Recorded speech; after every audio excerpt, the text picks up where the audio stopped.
តស៊ូជំនះគ្រប់យ៉ាងអស់ជាច្រើនឆ្នាំរងទុក្ខវេទនាមិនដឹងជាប៉ុន្មានដងទីបំផុតនៅឯទីក្រុងទើបតែមានឱកាសបានរស់នៅយ៉ាងសុខស្រួលពិតប្រាកដចុះហេតុអ្វីបានជាជីវិតឯងរស់នៅបានល្អម្ល៉េះពេលបែងចែកមករកការនោះឯងជ្រើសរើសយកសិភៅទុកផ្ទះមិនមានតម្លៃឲ្យមកខ្ញុំគឺឯងទេដែលបោកប្រាស់ខ្ញុំ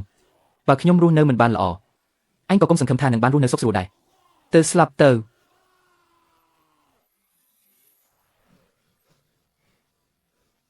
លេខ983នេះខ្ញុំគ្រាន់តែយកសັບមែនទេប៉ុន្តែហេតុអ្វីក៏សុបិននេះហាក់ដូចជាពិតម្ល៉េះកន្លែងដែលគេចាក់ចំទ្រូងខ្ញុំនៅតែឈឺចាប់ដដែលមិនមែនទេហេតុអ្វីបានជានៅក្នុងខួរក្បាលខ្ញុំមានរឿងទាំងនេះប្រភេទថ្នាំនិងប្រសិទ្ធភាពថ្នាំរបៀបសំថ្នាំនិងការចាប់ជីបចរច្បាស់លាស់ណាស់រាល់គ្រប់យ៉ាងវាច្បាស់ដូចដិតជាប់ក្នុងខួរក្បាលខ្ញុំអញ្ចឹងអញស្ដាប់អ្វីដែលខ្ញុំនិយាយនឹងដែរទេឬក៏ស្ដាប់ចោលទៅបាត់អស់ហើយកុំថាឡើយរបស់មានតម្លៃសូម្បីតែលីមកមួយដុំក៏ខ្ញុំមិនចង់ចែកឯងដែរនិយាយមកសៀវភៅវិទ្យាសាស្ត្រមួយក្បាលនេះនិងផ្ទះមួយក្នុងនៅទីរួមខេត្តចង់បានមួយណាលោកឪពុកកូនចង់បានមួយនេះមិននឹកស្មានថាខ្ញុំក៏យកសັບឃើញរឿងនេះដូចគ្នាខ្ញុំសុបិនគេយកសៀវភៅវិទ្យាសាស្ត្រទៅហើយខ្លាចជាគ្រូពេទ្យល្បីឈ្មោះប្រចាំចំណែកខ្ញុំយកផ្ទះទៅហើយបែរជាធ្លាក់ខ្លួនព្រៃក៏ទៅវិញជាតិមួយនេះខ្ញុំត្រូវតែដណ្ដើមយកសៀវភៅវិទ្យាសាស្ត្រនេះមកឲ្យបានទ្រព្យសម្បត្តិនិងធនធានទាំងអស់ដែលគេធ្លាប់មានក្នុងសុបិននោះនឹងត្រូវធ្លាក់មកនៅក្នុងដៃរបស់ខ្ញុំទាំងអស់ក្នុងសុបិនជាងឈួនលៀងបានយកផ្ទះនៅទីរួមខេត្តនោះតែវាបែរជាខ្ជិលច្រអូសមិនធ្វើការអីថែមទាំងជាប់អាការញៀនលបែងថែមទៀតចុងក្រោយត្រូវគេដេញទាបំណុលរហូតបង្ខំចិត្តលក់ផ្ទះចោលធ្លាក់ខ្លួនក្រីក្រវេទនាឥឡូវនេះវាប្រញាប់ដណ្ដើមយកសៀវភៅពេទ្យនេះមើលទៅវាប្រហែលជាយកសັບឃើញដូចខ្ញុំដែរតែវាមិនដឹងទេថានៅក្នុងយកសັບនោះខ្ញុំត្រូវអត់មួយប៉ុណ្ណារៀបចំរូបមន្តថ្នាំអស់ប៉ុន្មានរត់រកទិញអស់ប៉ុន្មានដងតម្រង់តែបានវាឃើញតែភាពជោគជ័យរបស់ខ្ញុំក្នុងយកសັບប៉ុណ្ណោះមិនក៏អញជ្រើសរើសយករបស់ឥតប្រយោជន៍បែបនេះសៀវភៅនេះពិបាកយល់ណាស់មិនស្មើនឹងផ្ទះនៅក្នុងក្រុងដែលវាមានតម្លៃនោះទេប៉ាកូនចង់បានតែសៀវភៅនេះទេកូនអាចរកលុយបានច្រើនប៉ាអញ្ចឹងកូនយកផ្ទះនេះវិញក៏បានអើយកូនអបតែញោទាំងពីរនេះកូនច្បងផ្ទះខ្ញុំវាវង្វេងស្មារតីហើយចេះតែជ្រើសរើសយកសៀវភៅដែលគ្មានតម្លៃនេះចំណែកកូនពើវិញក៏ជាមនុស្សអបតែញោដែរតើត្រូវធ្វើដូចម្ដេចទៅយកផ្ទះដែលមានស្រាប់នេះទៅតើឲ្យគាត់ទៅរស់នៅណារស់នៅមិនកើតទេរបស់ទាំងអស់នេះគឺជារបស់កូនច្បងផ្ទះយើងអាចោលម្ចាស់ការស៊ីដេកនៅក្នុងផ្ទះយើងថែមទាំងយកលុយទៅប្រគេនមេរបស់ឯងទៀតក្តីចាស់ដែលឯងធ្លាប់ជួបលើកនេះខ្ញុំនឹងមិនឲ្យក្រុមគ្រួសារនេះយកប្រយោជន៍ពីខ្ញុំបានមួយសេនឡើយអាត់មើលពូជហ៊ាននិយាយស្ដីជាមួយម្ដាយបែបនេះហ៎ផ្ទះនេះមិនត្រូវការកូនប្រសារដែលធ្វើការងារផ្ទះមិនចេះនោះទេដឹងតែពីស៊ីនឹងដេកពេញមួយថ្ងៃថែមទាំងទុកកូនម្នាក់នេះឲ្យនៅរំខានទៀតលោកយាយសូមកុំវាយអ្នកម្ដាយទៀតអីរបស់ដែលមិនគួរឲ្យកើតមានឥឡូវនេះកៅអ៊ីងនិងសៀវជួននៅមានជីវិតនៅឡើយខ្ញុំត្រូវតែប្រញាប់ទៅផ្ទះដើម្បីមើលអ្នកទាំងពីរអ្នកម្ដាយកូនអាមនុស្សអត់មានសិទ្ធិសម្ជាញ៉ាអញកាន់សោនេះចង់ទៅណ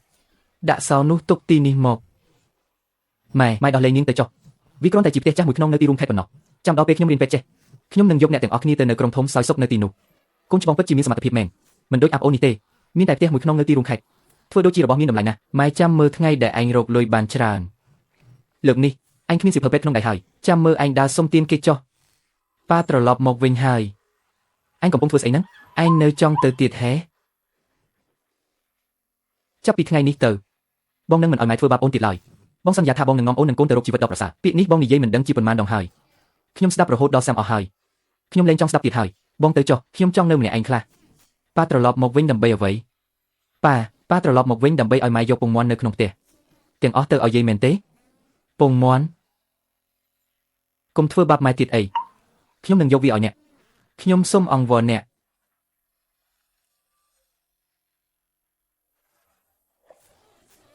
សូមកុំយកពងមាន់ទៅបានទេកូនតូចនៅឡើយបើហូបតែបាយមិនមានជីវជាតិទេណាខ្ញុំសុំអង្វរអ្នក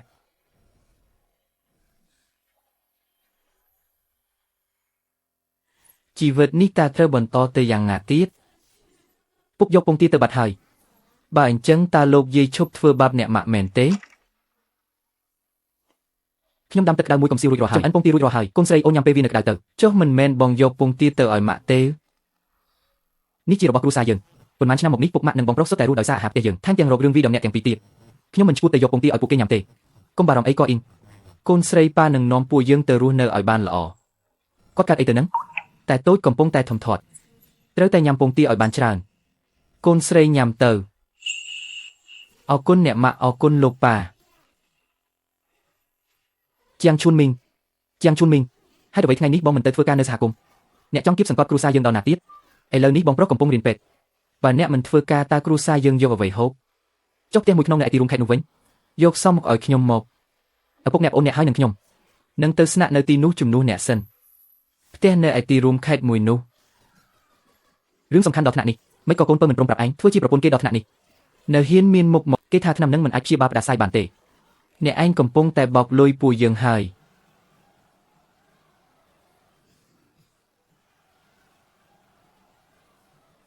សុំទោសផងវាដោយសារតែប្អូនប្រុសខ្ញុំវាអត់បានការខ្ញុំនឹងសងលុយអ្នកទាំងអស់គ្នាវិញវាដោយសារខ្ញុំអប់រំវាមិនបានល្អជេងរ៉ូអាមនុស្សអត់បានការហើយអ្វីបានជាខ្ញុំចិញ្ចឹមអ្នកមកខ្លាយជាមនុស្សពៀបែបនេះអ្នកធ្វើឲ្យគ្រួសារជេងរបស់យើងត្រូវអាម៉ាស់មុខអស់ហើយពួកអ្នកស្រែចម្ការទាំងនេះរឿងច្រើនមែនការងារនៅ clinic ក្រនេះមួយខែរកបានតែ10ជាងត្រូវគេជេររាល់ថ្ងៃហើយបានលុយយឺតទៀតតើពេលណាទៅមានមុខមាត់នឹងគេជេងឆ្លងលេងបើថ្ងៃនេះអ្នកមិនសងលុយខ្ញុំទេកុំសង្ឃឹមថានឹងបានដើរចេញពីផ្លូវនេះឲ្យខ្ញុំពិតជាគ្មានលុយទេគ្មានលុយបើអញ្ចឹងចាំបងជួយរកវិធីឲ្យលោកបងខ្ញុំដឹងថាខ្ញុំខុសហើយខ្ញុំពិតជាត្រឡប់ខ្លួនជាមនុស្សថ្មីមែនដឹងថាខ្លួនឯងគ្មានចំណេះដឹងខាងពេទ្យទេកន្លងមកខ្ញុំគ្រាន់តែរស់នៅមួយថ្ងៃខ្ញុំគ្រាន់តែចង់មកសុំរៀនសូត្រពីបងជួយកិច្ចការងារបងបន្តិចបន្តួចខ្ញុំលែងល្បែងទៀតហើយខ្ញុំលែងបង្កបញ្ហាទៀតហើយបានបើអញ្ចឹងឯងនៅទីនេះចុះរាល់ថ្ងៃគ្រាន់តែជួយលើកថ្នាំជួយបោសសម្អាតហើយបងនឹងធានាអាហារនិងកន្លែងស្នាក់នៅរាល់ខែបងឲ្យលុយចាយវី2រៀលបើសិនឯងអាចកែខ្លួនបានពិតមែនត្រូវខំធ្វើការឲ្យល្អតើគាត់អាចទុកចិត្តបានមែនទេរឿងដែលគាត់ធ្លាប់បង្កនៅកន្លងមកនោះកុំឲ្យមានរឿងរ៉ាវអ្វីនៅពេលក្រោយច្បាប់ទម្លាប់នៅទីនេះអ្នកក៏ដឹងដែរថ្លៃព្យាបាលត្រឹមតែ5សេនយកតែថ្លៃដើមប៉ុណ្ណោះហាមដាច់ខាតគុំយកលុយអ្នកជំងឺផ្ដេសផ្ដាស់ហើយក៏ហាមខឹងសម្បាដាក់អ្នកជំងឺដែរ clinic យើងទើបតែចាប់ផ្ដើមមានដំណើរការល្អបើសិនជាឲ្យគាត់មកបង្កចំនួនទៀតយើងប្រហែលជាត្រូវចាប់ផ្ដើមពី0ម្ដងទៀតហើយបងខ្លាយបងកុំបារម្ភអីខ្ញុំដឹងកំហុសពិតមែនហើយ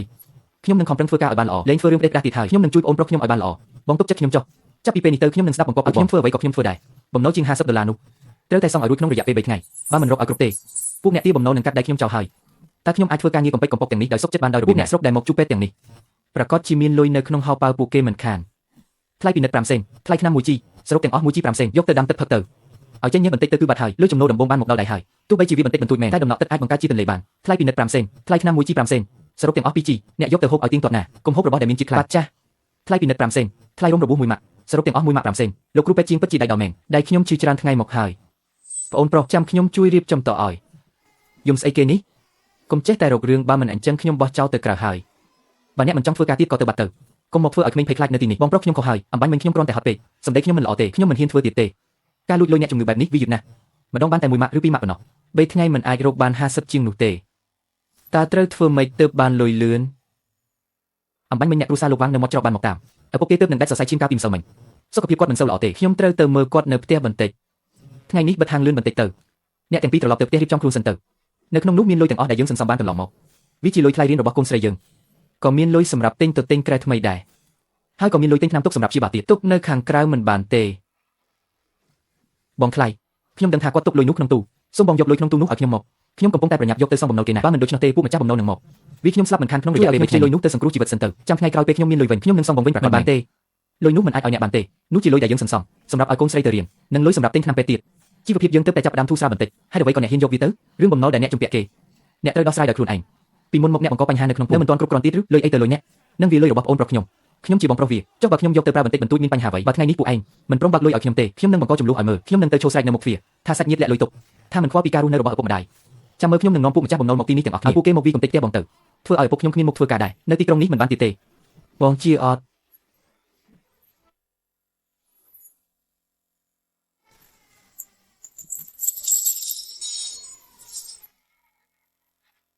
អាមួយនេះរស់នៅយូរម្លេះទើបតែរកបានលុយតិចតួចប៉ុណ្ណឹងរស់នៅដូចជាមនុស្សកំសាករស់នៅបែបកំណាញ់ស្វិតស្វាញរាល់ថ្ងៃលុយតិចតួចនេះយកទៅធ្វើអីកើតនៅខ្វះគេជាង50ទៀត30ជាងនេះមិនគ្រប់គ្រាន់សម្រាប់សងគេទេអ្នកទាបំណុលគេនឹងមកកាត់ជើងបងខ្ញុំទៀតឬយ៉ាងណាក៏លុយនេះមិនគ្រប់ដែរមិនបាច់ទេយកទៅកាស៊ីណូដាក់មួយដៃទៅដឹងមិនដឹងប្រហែលជាអាចសងគេបានវិញបើឈ្នះគឺគ្រប់សងបំណុលគេហើយបើចាញ់ក៏ត្រឹមតែត្រូវគេវាមួយប៉ុណ្ណោះវាប្រសើរជាងការអង្គុយចាំស្លាប់ក្បត់សាច់ឈាមខ្លួនឯងបែបនេះបែរជាត្រូវគេប្លន់យកទៅបាត់ម៉ាក់គាត់ប្លន់យកលុយរបស់យើងទៅអស់ហើយតើពួកយើងត្រូវរស់នៅយ៉ាងណាទៅថ្ងៃមុខចាងឈួនលៀងម្នាក់នេះអាក្រក់ខ្លាំងណាស់លុយកាក់ដែលរកបានកន្លងមកពេលនេះត្រូវគេប្លន់យកទៅបាត់អស់ហើយនេះមែនទេជាងគឺច្បាស់ជាមែនហើ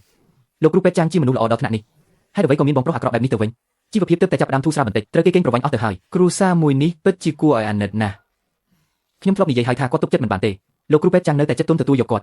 ឥឡូវនេះអ្វីគឺចប់អស់ហើយលុយកាក់ត្រូវបានគេប្លន់យកទៅអស់អ្នកដំណឹងអីនៅបងប្រុសរបស់លោកគ្រូពេទ្យជីងគាត់ប្លន់យកលុយគេបាត់ទៅហើយធ្វើឲ្យប្រពន្ធកូនគេយំពេញផ្ទះក្មួយស្រីក្មួយមិនអីទេមែនទេបន្ទាប់ពីក្មួយចេញទៅ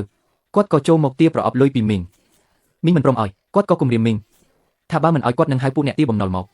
កំទេចផ្ទះយើងចោលទាំងអស់រួចគាត់ក៏រុញមីងដួលទៅវាបំបែកសោហើយពុករអប់លុយរត់បាត់ទៅហើយខ្ញុំខាត់វាអត់តន់ទេនឹងវាជាលុយទាំងអស់របស់យើងណាទាំងលុយថ្លៃរៀនរបស់កូនស្រីសូម្បីតែលុយដើមទុនសម្រាប់ទិញថ្នាំក៏វាយកទៅអស់ដែរលោកប៉ាពួកគាត់ជាមនុស្សអាក្រក់គាត់ធ្វើបាបម៉ាក់ហើយគាត់ក៏ជំពាក់លុយយើងដែរគាត់ជំពាក់លុយគេរឿងលេងល្បែងលុយប៉ុណ្ណឹងមិនគ្រប់គ្រាន់សម្រាប់សងគេទេវាប្រហែលជាទៅកាស៊ីណូខុសច្បាប់នៅក្រៅក្រុងហើយវាគិតចង់ទៅភ្នាល់ដើម្បីយកដើមត្រឡប់មកវិញបើមិនមែនបែបនោះទេវាគ្មានថ្ងៃហ៊ានលួចលុយរត់បែបនេះឡើយសៀវជុនកូនកុំខ្លាចអីណាប៉ាដឹងហើយថាវាទៅណាវាច្បាស់ជាទៅកាស៊ីណូនៅក្រៅក្រុងហើយអូននៅផ្ទះមើលកូនទៅរស់រាន់ទៅប៉ុស្តិ៍ប៉ូលីសដើម្បីដាក់ពាក្យប្តឹងបងនឹងទៅមើលនៅកាស៊ីណូសិនតើអាចតាមយកលុយនោះត្រឡប់មកវិញបានទេកុំឲ្យវាចាញ់ល្បែងអស់ឲ្យសោះប្រយ័ត្នខ្លួនផងលោកគ្រូពេទ្យជាងអូអ្នកឯងមែនទេអ្នកឯងមកតាមរកបងប្រុសមែនទេពួកយើងកំពុងតែតាមរកគាត់ដែរគាត់ជំពាក់លុយពួកយើងយូរហើយតើអ្នកឯងមកសងលុយជំនួសគាត់មែនទេអ្នកឯងជាមនុស្សចិត្តល្អខ្លាំងណាស់ប្រកាសជាមិនទុកឲ្យបងប្រុសខ្លួនឯងបែបនេះទេមែនទេពួកអ្នកចង់ការប្រាក់អំពាវទាំងនេះមិនខ្វល់ទេថាលុយនេះជារបស់អ្នកណាឲ្យតែអាចសងបំណុលរបស់ជាងឈួនលៀងបានទោះជារឿងអ្វីក៏ពួកវាហ៊ានធ្វើដែរប្រសិនបើខ្ញុំនិយាយការពិតថាជាលុយរបស់គ្រួសារខ្ញុំពួកវានឹងបង្ខំខ្ញុំឲ្យសងបំណុលជំនួសជាងឈួនលៀងតែបន្លាចពួកវាបន្តិចទៅពួកអ្នកចង់ការប្រាក់នេះខ្លាចតែមន្ត្រីអាជ្ញាធរប៉ុណ្ណោះបងពួកលោកកុំមករករឿងខ្ញុំអីបងប្រុសរបស់ខ្ញុំម្នាក់នេះគេបានលួចលុយពី clinic ខ្ញុំហើយគេរត់បាត់ទៅហើយលុយនោះមិនមែនជារបស់ខ្ញុំទេគឺមេភូមិគាត់មកកាលពីម្សិលមិញគាត់មកយកថ្នាំឲ្យពួកគាត់លុយនោះជាថ្លៃព្យាបាលដែលគាត់ផ្ញើទុកនៅទីនេះគាត់ថាពីថ្ងៃទៀតនឹងមកយកវិញបើសិនជាបាត់ទៅមេភូមិគាត់មិនទុកឲ្យខ្ញុំនៅសុខឡើយខ្ញុំពិតជាមិនអាចទទួលខុសត្រូវបានទេមេភូមិមែនហាគាត់មកព្យាបាលជំងឺនៅ clinic តូចតាចរបស់អ្នកនេះឬកុំមកកុហកពួកយើងឲ្យសោះពួកលោកប្រហែលជាមិនដឹងទេថាធ្វើដែលព្យាបាលរបស់ខ្ញុំកម្រិតណាប្រជាជននៅជុំវិញឃុំទាំងប៉ុន្មានសុទ្ធតែមកពឹងពាក់ខ្ញុំកាលពីលើកមុនពេលលោកតាវ៉ាងការជំងឺដាច់សរសៃឈាមក៏ខ្ញុំជាអ្នកព្យាបាលគាត់ដែរលោកតាវ៉ាងដែលជាឪពុករបស់មេភូមិគឺគាត់នឹងឯងចុះហេតុអ្វីបានជាគាត់មិនអាចមកយកថ្នាំនៅទីនេះទៅបើពួកអ្នកមិនជឿអាចទៅសួរនាំនៅឯទីរួមខេត្តបានតើមានអ្នកណាខ្លះមិនស្គាល់ជាងជួនមីងខ្ញុំនោះកាលពីមុនកម្មកររោងចក្ររងរបួសខាងមន្ទីរពេទ្យព្យាបាលមិនជាផងសុទ្ធតែមកពឹងខ្ញុំអ្នកនៅចិត្តនេះពេលមានជំងឺដង្កាត់សុទ្ធតែមកមន្ទីរពេទ្យខ្ញុំមិនមែនឬបងអ្វីដែលគាត់និយាយគឺជារឿងពិតគេឈ្មោះរបស់លោកគ្រូពេទ្យជាងពួកយើងសុទ្ធតែធ្លាប់ឮកាលពីលើកមុនពេលបងស្រីខ្ញុំផ្ដាសាយទៅមន្ទីរពេទ្យព្យាបាលច្រើនថ្ងៃហើយមិនឃើញជាសោះរកគាត់មើលទៅជាអ្នកណាក្នុងស្រុកនេះក៏ស្គាល់គាត់ដែរមេភូមិមកឲ្យគាត់មើលជំងឺក៏ជារឿងធម្មតាដែរបើប៉ះពាល់លុយមេភូមិមែននោះពួកយើងចប់ហើយអាជាងជួនលៀងមកចំយ៉ាងនេះលួចលុយមេភូមិទៅលេងល្បែងវាចង់ស្លាប់មែនទេចាំមើលថ្ងៃនេះអញវាបំបាក់ជើងវាឲ្យមើលជាងជួនលៀងអញចេញមកនេះទៅចូលទៅជួយអាមួយនោះចេញមកយកលុយមកវិញឲ្យបានត្រូវតែយកមកវិញកុំឲ្យវាចាយលុយមេភូមិអស់ឲ្យសោះមិនអញ្ចឹងទេពួកយើងនឹងមានរឿងធំមិនខាន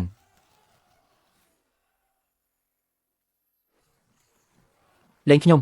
ពួកអាមនុស្សថោកទាបអញមានលុយឈ្នះល្បែងអញសងវិញលេងដែរអញលោកគ្រូពេទ្យជាងយកទៅលុយនៅគ្រប់ចំនួនពេលពួកយើងចូលទៅដល់អាមួយនេះវាទើបតែដាក់លុយទាំងអស់លើតូប៊ីកូនចៅខ្ញុំទើបតែដាក់ដៃលើកំប៉ុងគ្រាប់លោកឡាក់មិនទាន់បានប៉ះពាល់អីបន្តិចឡើយអ្នកឯងរាប់មើលទៅកុំឲ្យខ្វះលុយមេភូមិអីណាវាបោកអ្នកឯងទេនឹងវាលុយផ្ទាល់ខ្លួនវាទេវាស្គាល់មេភូមិស្អីគេណាវាលេងល្បិចបោកអ្នកឯងតើប្រើឲ្យអ្នកឯងមកជួយដណ្ដើមលុយវាលុយរបស់វាផ្ទាល់ឆ្នាំទៅវាទើបតែមានរឿងព្រោះទៅប៉ះពាល់ញាតិឆ្ងាយរបស់មន្ត្រីម្នាក់ត្រូវប៉ូលីសឃុំខ្លួនកន្លះខែផាកពិន័យអស់20រៀលទើបតែថាជាលុយមេភូមិក៏ភ័យខ្លាចដល់ថ្នាក់ហ្នឹងអាម្នាក់នេះវាប្រើខ្ញុំជាឈ្នន់សោះជួយវាយករបស់របរវាមកវិញថែមទាំងយកលុយត្រឡប់ទៅវិញទៀតឯងចង់ស្លាប់មែនទេ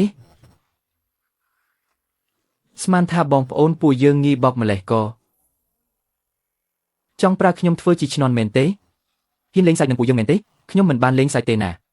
ជាងជួនលៀងជំពាក់លុយពួកអ្នកទៅទាពីវាទៅមិនពាក់ព័ន្ធអីជាមួយខ្ញុំសម្បីតែបន្តិចវាជាប្អូនបង្កើតរបស់ខ្ញុំវាមានលុយ clinic របស់វាអាចរកបានមួយថ្ងៃបានរាប់សិបរៀលឯណោះឲ្យវាសងលុយ50រៀលនេះជំនួសខ្ញុំមកបើមិនអញ្ចឹងទេខ្ញុំនឹងស្លាប់នៅទីនេះហើយស្ងាត់មកមិនមែនជារឿងរបស់អញទេកុំនិយាយច្រើនថ្ងៃនេះបើមិនសងលុយជំនួសវាទេគឺត្រូវតែរៀបចំខ្លួនឲ្យហើយព្រោះអញនឹងវាកំទេចឲ្យអញរស់នៅក្នុងទីក្រុងលេងកាត់រត់ទៅប៉ូលីសមកដល់ហើយខ្ញុំឃើញលោកប្រធានវ៉ាងបើកឡានដឹកប៉ូលីសមកតតែម្ដងហើយក៏មានប៉ូលីសជាច្រើនអ្នកទៀតដែរបើកន្លែងលេងល្បែងខុសច្បាប់នេះត្រូវប៉ូលីសចុះមិនត្រឹមតែបាត់លុយទេថែមទាំងត្រូវជាប់ឃុំយ៉ាងហោចណាស់កន្លះខែទៀតពួកអញសំណាងហើយដែលរួចខ្លួនលើកនេះឆាប់ទៅឲ្យតែមើលអញនឹងវាបំបាក់ចិត្តអញចាំមើលចុះរឿងនេះមិនទាន់ចប់ត្រឹមនេះទេលេងឲ្យអញរស់មិនបានស្លាប់មិនបានជាងជួនមីងលោកមិនអីទេពួកគេមិនបានវាលោកទេតាដេញយកលុយនោះត្រឡប់មកវិញបានទេកុំបារម្ភអីលុយនៅគ្រប់គ្រាន់មិនបាត់មួយកាក់មួយសេនចូលទៅក្នុងនោះជាងជួនលៀងមិនទាន់ទាំងបានដាក់លុយភ្នក់លុយក៏ត្រូវគេដណ្ដើមយកទៅបាត់ទៅហើយខ្ញុំភ័យស្ទើរតែស្លាប់ហើយខ្ញុំស្មានតែលុយនោះយកមិនត្រឡប់មកវិញបានទៅហើយទាំងអស់គ្នានៅស្ងៀមអង្គុយចុះដាក់ដៃលើក្បាលពេលនេះល្អហើយទៅមុខទៀតក៏គ្មានអ្នកណាមកបង្កភាពវឹកវរនៅទីនេះទៀតដែរខ្ញុំស្គាល់ចរិតជាងជួនលៀងច្បាស់ណាស់អាម្នាក់នេះដឹងតែខាត់បងខ្លាំងបែបនេះហើយវាប្រកាសជាមិនព្រមបញ្ចប់ត្រឹមនេះឡើយជាងជួនមីងអាមនុស្សក្បត់ចិត្តអើយបើកទ្វារភ្លាមទៅ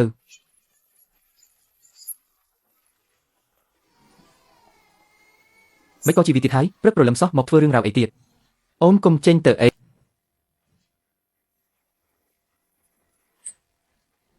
អាជាងជួនមិញអាមនុស្សគ្មានចិត្តធម៌អាជួនលៀងវាត្រូវពួកទាបំណុលចាប់ខ្លួនបាត់ហើយពួកគេទាប្រាក់50យួនដើម្បីលុះវាបើមិនឲ្យទេគេនឹងកាត់ដៃវាមួយចោលឯងឆាប់យកលុយមកលុះប្អូនឯងទៅបំណុលលបែងដែលវាជំពាក់ខ្លួនឯងឲ្យវាសងខ្លួនឯងទៅខ្ញុំគ្មានលុយទេមិនក៏ឯងថាមិនមានលុយ clinic ចង្រៃរបស់ឯងនេះរកចំណូលបានច្រើនណាស់ក្នុងមួយថ្ងៃលុយ50យួនសំខាន់អីសម្រាប់ឯងអញចិញ្ចឹមឯងធំដុំឡើងបែរជាឯងដាច់ចិត្តឈោមើលប្អូនត្រូវគេកាត់ដៃចោលបែបនេះហ៎មុនសេការឯងវាទៅណាអស់ហើយចិញ្ចឹមខ្ញុំអ្នកចិញ្ចឹមខ្ញុំឬមួយគ្រាន់តែចង់ឲ្យខ្ញុំធ្វើជាខ្ញុំបំរើឲ្យអាឈូលលៀងតាំងពីតូចហើយជួយសងបំណុលលបែងជំនួសវាកាលពីម្សិលមិញវាទៅតែវាបំបីទូដាក់ឆ្នាំខ្ញុំវាឆក់យកប្រាក់សន្សំទាំងគ្រួសារយើងអស់3ខែធ្វើឲ្យប្រពន្ធគុំខ្ញុំស្ទើរតែភ័យខ្លាចរហូតដល់ធ្លាក់ខ្លួនឈឺនោះហេតុអ្វីបានជាអ្នកមិននិយាយថាវាជាបងប្រុសពេលនោះចុះហេតុអ្វីបានជាអ្នកមិនទទួលស្គាល់ថាខ្ញុំជាប្អូន